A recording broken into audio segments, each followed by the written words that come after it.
तो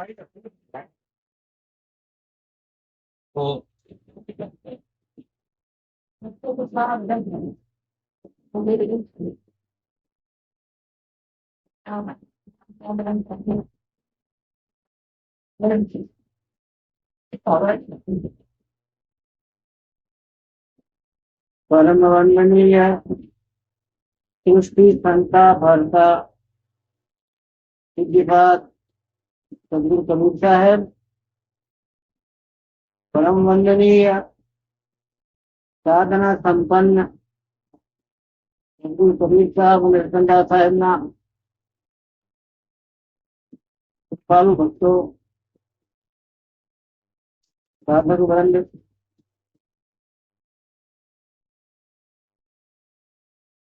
અત્યારે જે સત્સંગનો માહોલ ચાલ્યો એમાં ખરેખર પોતપોતાના જીવનના સત્સંગ પ્રત્યેના ઉદ્ગાર એ આપણા બધા સત્સંગી ભાવે પ્રગટ કર્યા. ખરેખર સત્સંગ જો જીવનમાં ઉતરી ગયો હોય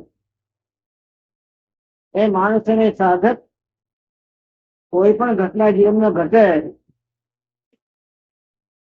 એના પ્રકૃતિનો આદેશ માને. સત્સંગ જેના જીવભૂતિ હોય અને અંદર સુધી સ્વચ્છ કરી ગયો હોય તાજા સુધી, અને તો આખું વાતાવરણ પરમાત્માની કૃપા વર્ષે છે આવું લાગે. એના માટે નબળું અથવા તો ઉત્તીર્ણ, તકલીફ વાળો, આરામદાયક, સુખ વાળો, દુઃખદાયક, સર્વે સંતુ સમાપના એના સરખા લાગે. ગીતાનું એ સૂત્ર છે. તો પછી ગંગોત્રી ઠેકાણા તીર્થ ઉત્તમ છે ને અહીંયા ઉત્તમ નથી એ ભાવનાને ક્યારની પાર કરી ગયા હોય. તમને મને હજી એમ હોય ઓલે ઠેકાણા તીર્થ એનો બહુ મહિમા છે, ઓલા ઠેકાણાનો મહિમા ઓછો છે, ત્યાં ગયો હોત તો મારે એમ થઈ ગયા તેમ થઈ ગયા, નહીં જઈ શકે એટલે અમને રહી ગયું.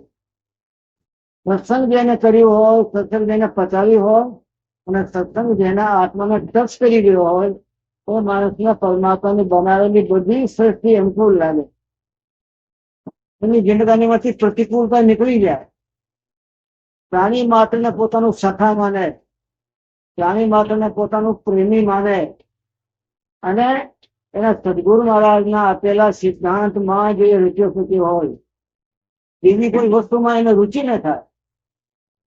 જો તમને મને કોઈ પણ વસ્તુમાં રુચિ લાગતી હોય વધારે પડતી તેમ લાગ્યું તો સદગુરુ મહારાજ વાળી જે વાત છે એમાં રુચિ તમને ઓછી થઈ તો તમને બરાબરનું મીઠાશ આપી શક્યું. આ જગતને બીજો કોઈ ભોગ યા રોગ તમને મીઠાશ આપી દે એને બધો સમાન ભાવ થઈ ગયા. સુંદરદાસજી દાદુ સાહેબના શિષ્ય એ કક્ષામાં સત્સંગના કક્ષામાં આપણે જે ચર્ચા કરી તે કક્ષામાં ઉત્તીર્ણ હતા. એના માટે પછી કઈ કાશી, કોઈ બનારસ, હરિદ્વાર, ઋષિકેશ એના માટે કઈ ગયું નહીં. શરીર છૂટવાનું હતું ત્યારે દાદુ સાહેબ ને તો ઘણા ચેલા હતા. એમાં દાદુ સાહેબના 84 ચેલા તો બ્રહ્મ જ્ઞાની હતા. દાદુ સાહેબની હાજરીમાં એના 84 ચેલા બ્રહ્મ જ્ઞાની, બ્રહ્મના તત્વને પચાવેલા. ઓળકાર આવે તો બ્રહ્મ તત્વ ઓળકાર આવે. મેં સાંભળ્યું છે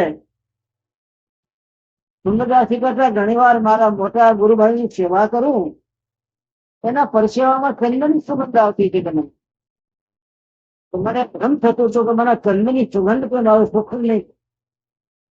એકવાર ગુરુ મહારાજને પૂછી લીધું દાદુ સાહેબને, સાહેબજી મારીથી મોટી ઉંમરના કોઈ અમારા ગુરુભાઈ છે આપના શિષ્યો એ હારી બીમારી ન હોય, તકલીફ થાય, કોઈકના લુગડા ધોઉં છું, કોઈની સેવા કરું છું, એમાં તમને ચંદનની સુગંધ કેમ આવે છે? દાદુ સાહેબ બોલ્યા, ભાઈ જયારે હું રાત્રિમાં ભજન કરવા બેઠો પરમાત્મા તો ચંદન હાથેથી શીતળ, ચંદન માંથી નહીં પણ ચંદન કરતા 1000 ગણું શીતળ મારો પરમાત્મા છે. એ પરમાત્માની શીતળતા હું જયારે પ્રાપ્ત કરું છું એ મારામાં ઉતરે અને મારામાં ઉતર્યા પછી શીતળ જયારે પ્રસરે ત્યારે બાજુ વાતાવરણમાં એ ટાઈમ જે કોઈ મારો ચેલો, જે કોઈ મારો ભક્ત મારી સાધનામાં લાગ્યો હોય અને ટચ કરતો હોય તો આ ચંદનની સુગંધ, ચંદનની પ્રવાહની ધારા એ ચેતન એમાં ઉતરે. કેવી સારી વાત છે. ભજન કરવાના અમારા ગુરુ મહારાજ રાત્રે જયારે બેઠા હોય ભજન માટે, એ ટાઈમે પરમાત્માને પીતા હોય. આપણે પરમાત્માનું દર્શન કરીએ દૂરથી, ભલું કરે ઠાકોરજી, ભલું કરે એમ પ્રેરણામાં લઈને છૂટા. એ મહાત્માઓ આખી રાત પરમાત્માને પીતા હોય, પોતાની સ્થૂળતાને પરમાત્મામાં અડાડી દીધી હોય, એની સ્થૂળતા નલિકા બની જાય. પરમાત્મા આખો ધોધ, એ ધોધમાંથી નલિકા દ્વારા આવે ત્યારે તત્વો લઈને પોતાને ઉતારતા હોય, એટલું ભરાઈ જાય કે પછી એ વિચલિત થાય. એ શરીરમાંથી ચેતન તત્વો વિખરવા માંડે. શરીર કેટલો સમાવે ત્યારે બાદ વિખરવા માંડે. એટલે એ ટાઈમમાં એ ધારાઓ જે વિખરતી હોય, એ ગુરુનું શિષ્ય ક્યાંય બેઠો હોય, કાશીમાં, બનારસમાં, ધ્યાન ધરતો હોય ગુરુજીનું, તમારા ગુરુજી પરમાત્મા સ્વરૂપ છે ત્યારે એ પરમાત્માને પીવી રહ્યા છે, તો એ પોતાની ચોતાને ત્યાં ગુરુજી સુધી પહોંચાડે. એટલે ગુરુજી માંથી નીકળતા ચેતન તત્વો એ પછી એને શ્રોતા દ્વારા એનો અંદર આવે મફતમાં. ગુરુજી હજારો કિલોમીટર દૂરના પરમાત્મા લાઈને દેહમાં પોતામાં આરોપિત કરે અને ગુરુજીની સાથે પોતાની વાતને જોડેલો છે કે મફતમાં એ પરમાત્માનો આખો રાખો રોજ પોતાના ઉતારી લે. એટલે ભાઈ એ કોઈ ભગત રાત્રે હું ભજને બેઠું ત્યારે એ મારું પેલો કોઈ મારી સાથે જોડતા જોડતો હશે તો એમાં પરમાત્માની સુગંધ છે, નથી મારી સુગંધ, નથી ઓલાની સુગંધ. એટલે પરમાત્માની કેટલી સુગંધ ને પોતાના જીવનમાં ધ્યાન કરનારું છે કરનારું. એ વાત તમને મને સાચી સાધનાનું પરિચય આપે છે. સાચી સાધના કોને કહેવાય?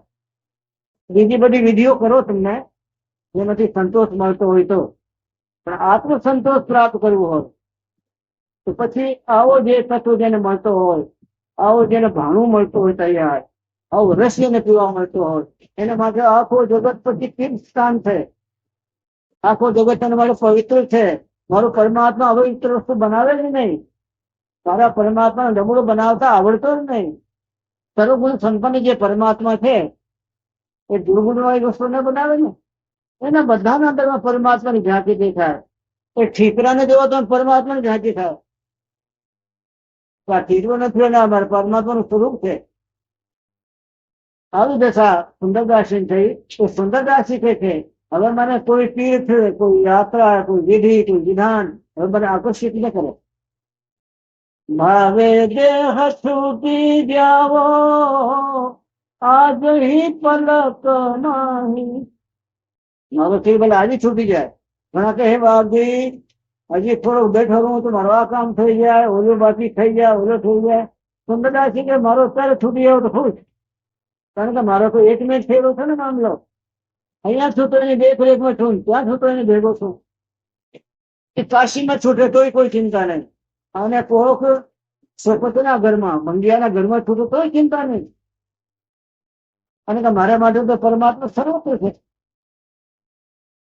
ભાવે દેહ છૂટી જાવો કાશીમાં હિ ગંગા તટ, ભાવે દેહ છૂટી જાવો ક્ષેત્ર મગહર ને, ભાવે દેહ છૂટી જાવ બ્રાહ્મણ તે સદન મધ્ય, ભાવે દેહ છૂટી જાવો સ્વપચોતી ઘરે ને, ભાવે દેહ છૂટો દેશ આર્ય નાર્ય में, भावे देह छूटी जाओ वन में नगर में, सुंदर ज्ञानी तो करते हमारा रहत नहीं, सुंदर ज्ञानी तो करते हमारा रहत नहीं, स्वर्ग नरक सब भांग गए घर में, भावे देह छूटी जाओ કાશીમાં ગંગા તટ. એ મહાત્માઓની સેવા તરીકે તો સુંદરદાસી કે મને આ સ્થિતિ પ્રાપ્ત થઈ.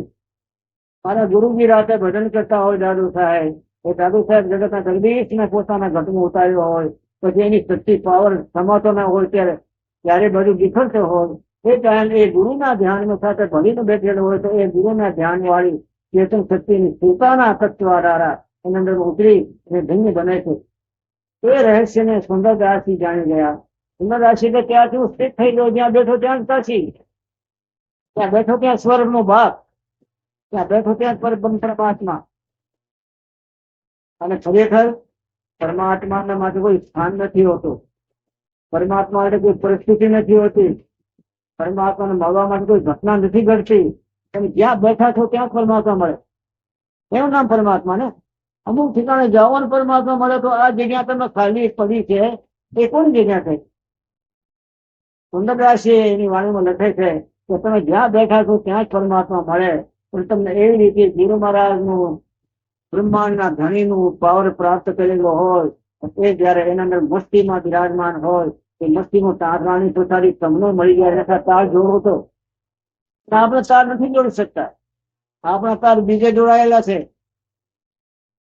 મહાત્માઓના સત્સંગમાં ઘણા લોકોએ સમાજના બીજથી નજીક નહીં આવે પણ છૂપી છૂપીનો સંગ કરેલો. મહાભારતની લડાઈ ચાલે કૃષ્ણ ભગવાન અર્જુનના સારથી, અર્જુન જયારે ખૂબ સૂર્યને મારે તીર અને એને હણી નાખે તો કૃષ્ણ ભગવાન બોલે નહીં. આગળ હાથે બીજાને મારે, ત્રીજાને મારે. યુદ્ધમાં તો મારવાનું જ કામ હતું. કૃષ્ણ ભગવાન છે ભાવથી રચના ક્યાં કરે. અર્જુન તો બાબજી આ બાજુ લઈ લો, કામ લઈ લે. બાબજી આ બાજુ લઈ લો, કામ લઈ લે. અને કર્ણ જયારે કોઈકને મારે સૂર્યવીરને તો કૃષ્ણ ભગવાન કે વારે વાહ સૂર્યવીરના દીકરા, વારે વાહ સૂર્યવીરના દીકરા. અર્જુન છાતી વાગી જાય. વાત રાતે ભગવાન સાથે સુઈ જાઉં છું. આખા દેશના યુદ્ધની વાર્તાની ચર્ચા રાત્રે કરીએ છીએ. બીજા દિવસે કેવી રીતે વ્યૂહ કાઢવાની એ વ્યૂહ રચનાની ચર્ચા એને ભેગો બેઠીને કરું. મારો એક સૂરવીરતાનો વાણ એને વખાણો નહીં. અને કરું ત્યારે જયારે જઈને મારા તે સૂર્યના દીકરા વારે વારે સામેની લડાઈના પક્ષમાં રહેલા માણસ એટલો બધો મહિમા કેમ કરે? કૃષ્ણ ભગવાન પર અભાવ જાગ્યો અર્જુનને. લડાઈ તો પતી ગઈ, પાંડવો જીતી ગયા, યુધિષ્ઠિરને રાજ મળી ગયું. યુધિષ્ઠિર દયામાં દાનમાં પ્રખર હતા. તો દાનમાં કર્ણ પણ બાકી નહોતો. કર્ણનું દાન વધારે વખણાતો હતો. દાનેશ્વરી કર્ણ અને યુધિષ્ઠિર પણ દાન દેતા હતા. એના દરબારમાં આવતું કોઈ ખાલી ન જાય. ત્યાં સુધી દાન આપવા માટે સ્ટેજ પર ચબૂતરે બેઠા હોય એ દાનની વસ્તુ લઈને, ત્યાં સુધી કોઈનું ખાલી એને આજ સુધી મોકલ્યા નહોતા. કર્ણ પણ એમ કરતો હતો. કર્ણ ગંગા નદીને કાંઠે જઈને દાનેશ્વરી દાન આપે. એ પોતાના રાજગદ્દીમાંથી નીચે ઉતરીને ઓટલે બેઠીને દાન આપે. અર્જુને કેસ પૂછ્યું, સાહેબજી મારે શંકા ઘણા દિવસથી છે, પછી અંદરમાં ગાંઠો બંધાતી જાય, એને કરતા ગાંઠ ખુલી જાય તો સારું. એક પ્રશ્ન પૂછવાનું છે. યુદ્ધના મેદાનમાં જયારે હું સૂર્યના દીકરાઓને સૂરવીરના ખાને મારી નાખતો હતો તો ક્યારેય તમે વારે અર્જુન ન બોલ્યા. અને કર્ણ જયારે કોઈને તીર મારે તો તેમાં આમ ખુશ થઈ જતા હતા. વારે મળદના દીકરા તમે. અને આ તો દાસી પુત્ર છે ને. આ મર્દનો દીકરો ક્યાં છે? મર્દના દીકરા તો હવે 5 પાંડવના દીકરાઓ મર્દ હોય ને. આ દાસી પુત્ર ને વારે વારે કહીને બાબલીમાં બિહારનું છાતીમાં ઘા વાગેલો છે કે આ વાત શું છે? મારો ભાઈ પણ મોટો દાનેશ્વરી છે, એને કહે તમે દાનેશ્વરી નથી કીધું, તેમને દાનેશ્વરી કહો. મર્દનો દીકરો તો તે વાત શું છે? અને અમારી વિરોધી પાર્ટીનું લોકોને કઈ નિરાતે વાત કરશું, શાંતિ ના આ તો વાત કરી જ નાખો. મારા અંદરના છે ને બળતરા શાંત થઈ ગયા. અર્જુન તમને ખબર નથી, તમારી બાએ 5 તત્વના અધિષ્ઠાતાઓની સાધના કરેલી છે. પવનની સાધના કરી તો પવનનું અધિષ્ઠાતા પવન પુત્ર થયો. કુંવારી કન્યા હતી પણ જે ઈષ્ટદેવને એને સાધના કરી, ઈષ્ટદેવ પ્રસન્ન થઈ અને પોતાનું સત્વ એને આપતા હતા, પોતાનું પાવર આપતા હતા. એમાંથી અર્જુન થયા, ભીષ્મ થયા, એમાંથી યુધિષ્ઠિર થયા, નકુલ સહદેવ થયા અને કર્ણ થયા.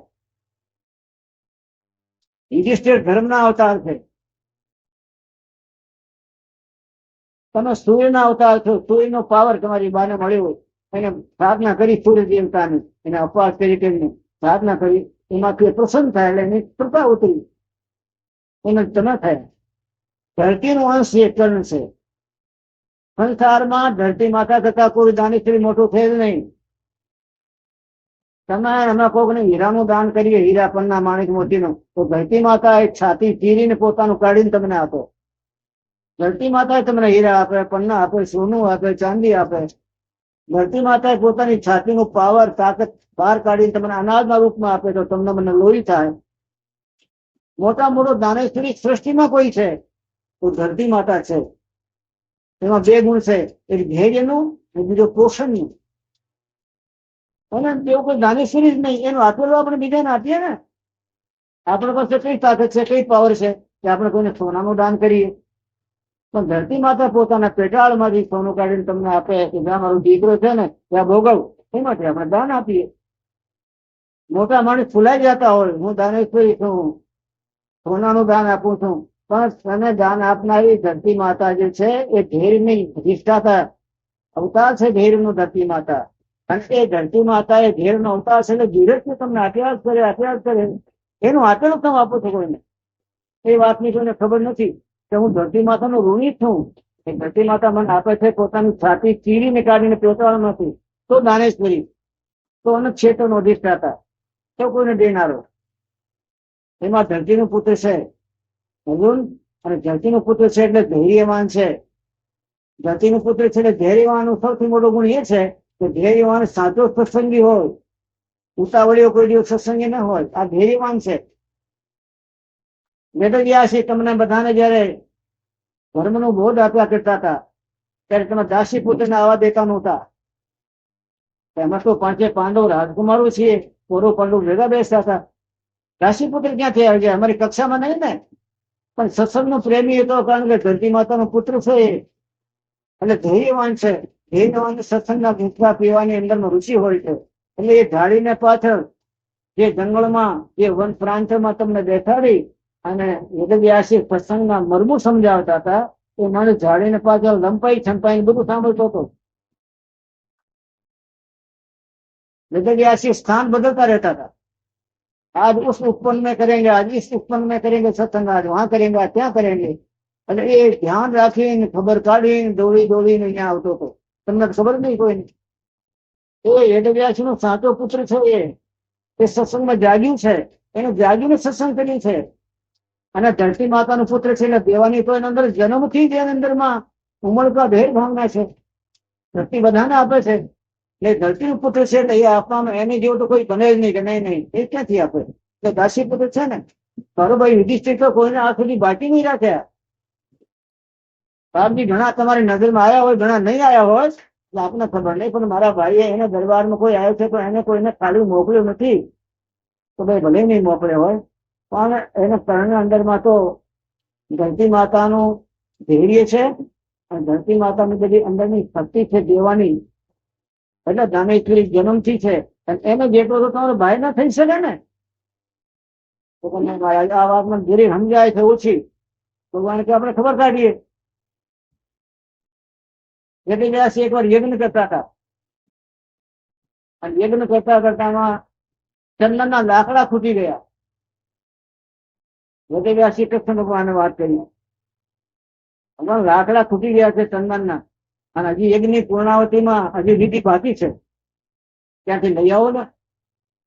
કૃષ્ણ ભગવાન કે બાબિયા ચોમાસું છે, ચોમાસામાં તો લાકડા લીલા મળે છે, લીલા લાકડા હોય તો ફરગે નહીં ને, કેમ કરીએ?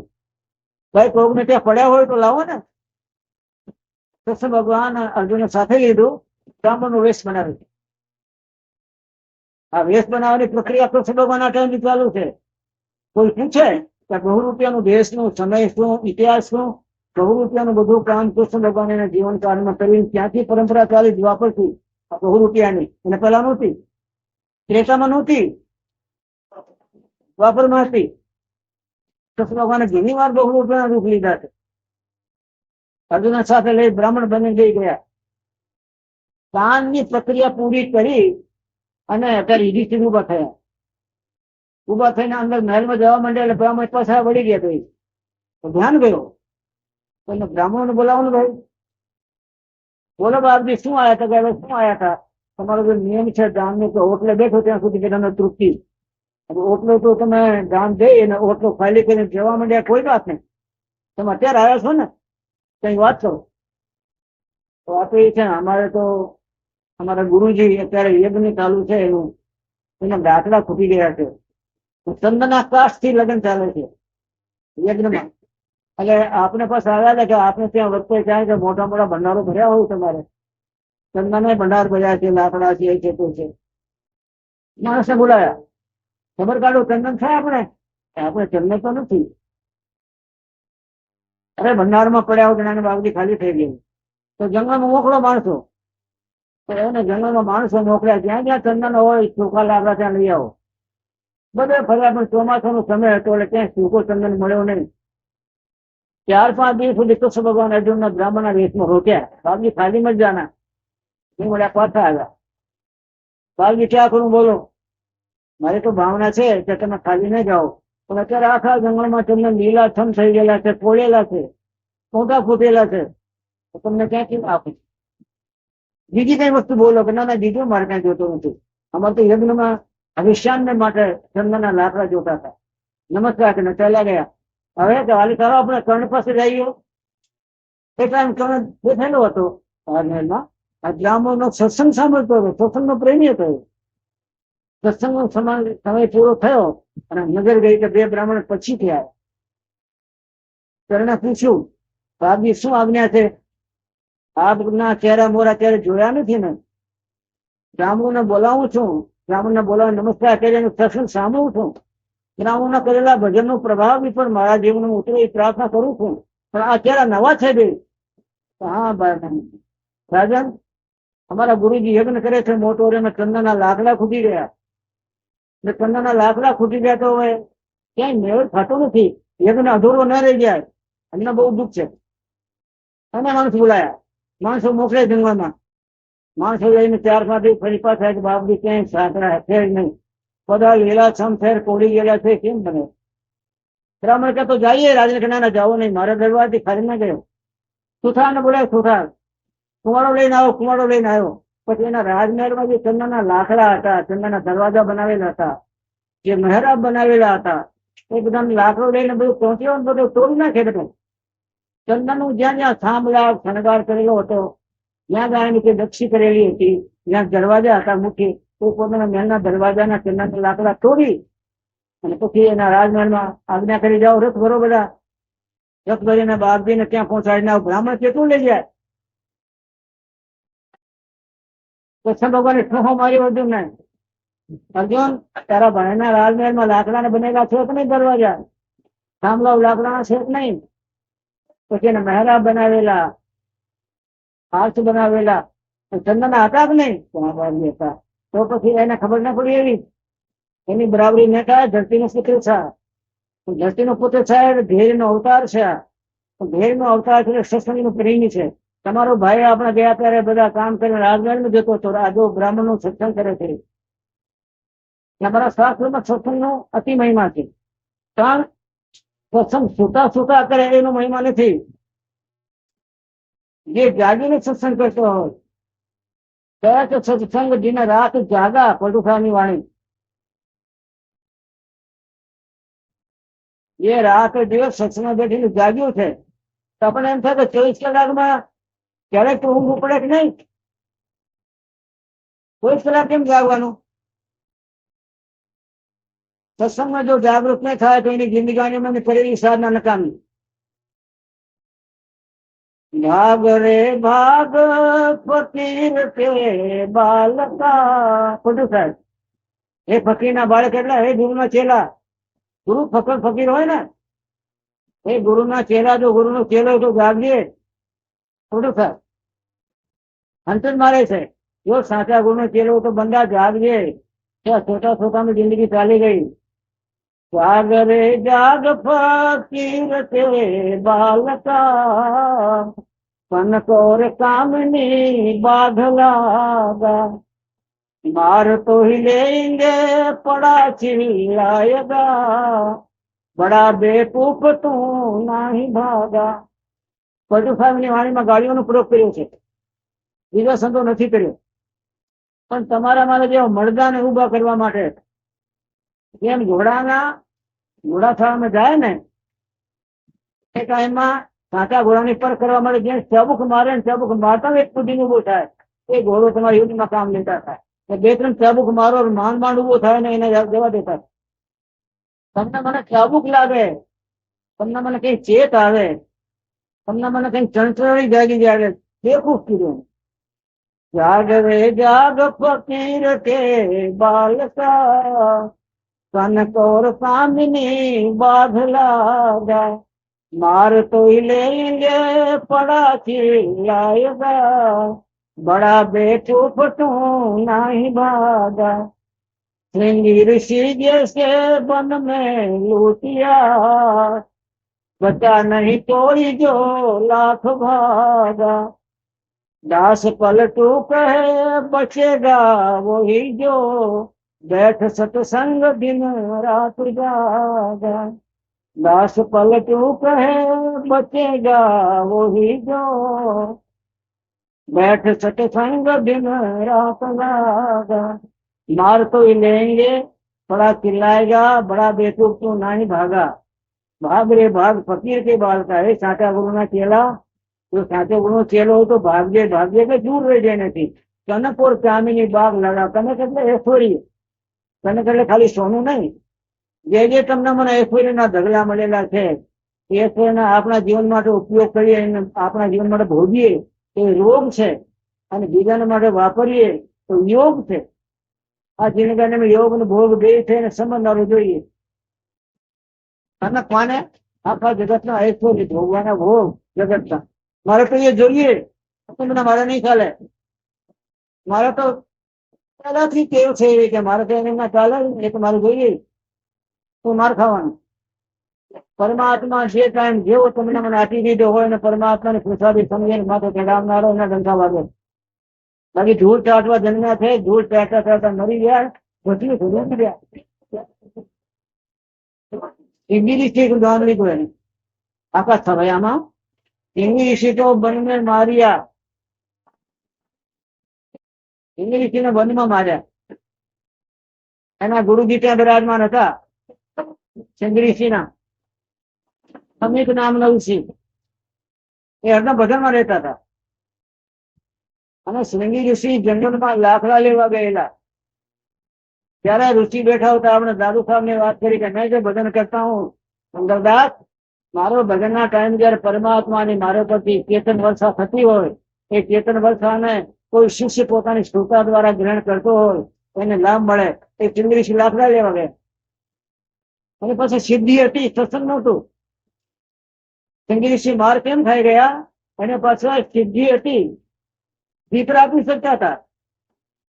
રાજા દશરથ ત્યાં યજ્ઞ કરાયો, પુત્ર કામેષ્ટિ યજ્ઞ, અને પ્રસિદ્ધ હતા. શૃંગી ઋષિ આવીને તમારા રાજમાં તમને યજ્ઞ કરાવી દે પુત્રનો, તો તમને દીકરો મળે. એ સિદ્ધિ તો હતી પણ સત્સંગ નહોતો, એમાંથી બાયાએ મારી નાખ્યા, કવિ કરાવી બધી એની સાધના દૂર થઈ ગઈ, એટલે નામ લીધો શૃંગી ऋषि को वन में मारिया, बड़ा बेवकूफ तो नहीं भागा. જે રાગી સત્સંગમાં જાગતો હોય ને એ ચેતન થાય, એને સત્તા મળે. તો કોણ જાગતો હતો? આપણે કર્ણની વાત કરી. આ તો સત્સંગનો પ્રેમી. રાજકુમારો જ્યાં બેઠા હોય ત્યાં લંપાતો થંપાતો જાય, ને રાજકુમારોના માણસો ત્યારે પકડી લે તો મારી નાખે ને. થોડા તો લંપાતો થંપાતો ચોરી કરવા આવે છો, તો શું તપાસ કરવા આવે છો ભાઈ? તું અમારી જાસૂસી કરવા આવે છો, એ ગુનેગાર ગણાય ને. પણ એના દેહનું કોઈ પણ જાતનું દીપ રાખ્યા વિના એ માણસ ઝાડીઓમાં કે બેઠી બેઠીને સત્સંગ સાંભળે. અને વેદવ્યાસને બે કેલા ખાસ, એક કર્ણ અને બીજો સંજય. એને ગીતાનો આખો, મહાભારતનું આખું વર્ણન રાજમહેલ બેઠા બેઠા ધૃતરાષ્ટ્રને સંભળાવ્યું. અને ગુરુનું સત્સંગ ન કર્યું, એને સિદ્ધિની સાધના કરી. એટલે શૃંગી ઋષિની સિદ્ધિ મળી, પણ ગુરુ મહારાજ સત્સંગમાં બેઠા રહેતા હતા, તો સત્સંગમાં એને પર પ્રભાવ ન પડ્યું. ને શ્રાપ આપી દીધો, તુમકો સાપ કાઢેગા જાઓ પરીક્ષિત ને. ગુરુજીએ પડકારો કર્યો, ગુરુ જાગ્યા. તું મેરા ચેલા હે રે, મારી જિંદગીમાં ક્યારે મેં ક્રોધ નથી કર્યું. એ કોઈ ઘટના ઘટી જાય ને પરમાત્માની પુષ્પ વૃષ્ટિ માની મેં. મને કોઈ પથ્થર મારે છો તો મેં કે પરમાત્મા તરફથી કોઈ મને પુષ્પ વૃષ્ટિ, મને ફૂલ ચડાવ્યા છે, મેં ક્રોધ ન કર્યો. નથી એમ બધા માણસ આજે રાજા પર ક્રોધ કર્યો નથી થઈ ગયો. જો ગુરુ મહારાજના ભજનમાં ઉતરેલા ચેતનને ગ્રહણ કર્યો હતો, કે ચેતનમાં તો શીતળતા હોય, સંત મહાત્માના સ્વભાવ ચંદન જેવા ઠંડા હોય. શીતળ ચંદન ચંદ્રમાં એસે શીતળ સંત. ચંદન ને ચંદ્રમા કરતા સંત વધારે ઠંડા હોય, કારણ કે પરમાત્મા પીએ ને એ શીતળ ચંદન ચંદ્रमा ऐसे શીતળ સંત ऐसे શીતળ સંત જગત કી તાપ બુઝાવે, પોતાનું તો તાપ બુઝાવે, આખા જગત સળગતાને ઠંડુ કરે, અને તું શ્રાપ કેમ આપ્યું? તો એના સાચો સત્સંગ ન કર્યું, એટલા માટે માયા પ્રભાવ નાખીને એની બધી ભક્તિ ખતમ કરી નાખી. કર્ણ છૂપી છૂપી સત્સંગ કરવા ગયો તો કૃષ્ણ ભગવાન એનો મહિમા ગાયો, અને એને આખી જિંદગીમાં એને જે પદ મળ્યો કે અર્જુન ન મળ્યું, યુધિષ્ઠિર ન મળ્યું, ભીમને સહદેવને ન મળ્યું, તો કર્ણ ને મળ્યું. કે કર્ણ જોજે તું, એ જયારે છૂટ્યા ને અર્જુન, આપણે બેઠા સાથીમાં જોઈશું એનું આત્મા ક્યાં જાય છે જોજે. એટલે બેસી ગયા, ગયા ત્યાં એ માણસ ગયો, અને 5 પાંડવ એટલે લખ્યું કે સ્વર્ગમાં ગયા. તમે તો બધા મહાભારત તો વાંચેલા છો ને. 5 પાંડવ હિમાલયમાં ગળી ગયા, જયારે સ્વર્ગમાં ગયા. અને કર્ણનું જે છૂટતા જ્યાં ગુરુજી બિરાજમાન હોય, જે ગુરુજી સાથે તાળ જોડેલો, એ ગુરુની કૃપાના આધારે સીધો બ્રહ્માંડના ખંડમાં જાય અને બ્રહ્મલોકમાં ગયો, એનો ડંકો વાગ્યો. પરમાત્મા કૃપા કરે તમારે ડંકા વાગે. અને આપણા ગુરુ મહારાજ રતનદાસ સાહેબ જે સાધના કરતા હતા, એ સાધનાના ટાઈમ જોતો તો એ 3-4 વાગે ઉઠીને બેઠી ગયા. હનુમાનજી મહારાજ જઈને જોઈ આવે કે સાહેબ જાગ્યા કે નહીં જાગ્યા, કોઈ ગરમ પાણી જોતો હોય, કોગળા કરવા હોય તો જાય, તો ક્યાં કરે સાહેબ? તો બેઠ દે. મને ઘણી વાર આવીને કહે, તો તમે દોડીને કેમ જાઓ? હું વહેલો જાઉં કે સાહેબ ઉઠ્યા રહું તો હું જાઉં તો ગરમ પાણી જઈ આવું, હિંમત લાયક છે, કોગળા ઉગળા કરી હાથ તો ધોતો ખુદે છે. તમે તો ગયા તો બેસી નહીં આવો, સર તો પતલી વાત ક્યાં કરે, તો સર તો બેઠ ગયો, એમ તો નહીં થાંગવા. એને સાથે અમે લોકો કોઈ તાર ને જોડી શીખ્યા. જે આપણા ગુરુ હોય એ આપણા ગુરુ એ સાચા ગુરુ છે, તો પરમાત્મા સાથે એ 3 વાગે તાર જોડે જોડે ને જોડે. જેને પરમાત્માને ચીર જગતમાં એ ફૂંકે, આપણે ટાઈમે જગતને ચારતા હોય ને પરમાત્માને ફૂંકતા હોય, સમાજને શું થાય તો ઇતિહાસ જાણશે. હજુ પરમાત્મા કૃપા કરે ને આપણા ગુરુ જે સાધનામાં લીન હોય, એ સાધનાનું ભોગ બનવા, પ્રસાદી લેવા માટે આપણે પણ જાગીએ ક્યારે? આપણે પણ નરકની કિંમત જાણીએ ક્યારે?